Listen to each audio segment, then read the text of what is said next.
From your breaking news station, you're watching Local 6 News at 6 with Bob Pryor, Jacqueline London, Chief Meteorologist Tom Sorrells, and Sports with Ping. Cut your water use. We've been hearing this for a while as drought conditions continue to grip Central Florida. But tonight, a new home being built in Lake County showcases the many ways that you and I can save water while also saving money. New at 6, Mike DeForest takes us all on a tour. With fears of Central Florida's water supply drying up, home builders like Westmont Homes are striving not just for energy efficiency, but also water efficiency. By building a home to be water conserving in the first place, there's a lot less behavior change needed.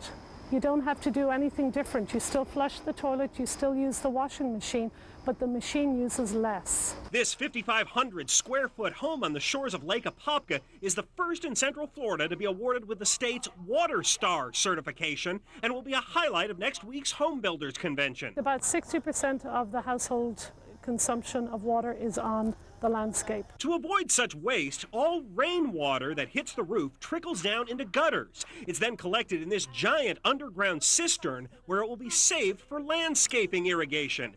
As you can see, about half of the grass has been replaced with beds sporting native trees and plants, which are watered with these highly efficient sprinklers. The exact same amount of water falls equally on the landscape it's irrigating, so you don't end up with dry patches and patches that get too much water. One of the biggest water users in the home is the toilet. This is one of my favorite devices here. It's a dual flush toilet. Now, pardon the preschool terminology here, but it's got two buttons, one for number 1, one for number 2, and they use different amounts of water based on the need, if you know what I mean. This thing will save you about half as much water as the typical toilet. After 3 or 4 years, it pays for itself. But I think the more important thing is just doing the right thing for the environment. Homeowner ROBERTO CARRION says it's a no-brainer to install features such as these low-volume faucets, and he hopes other Central Floridians will follow his lead.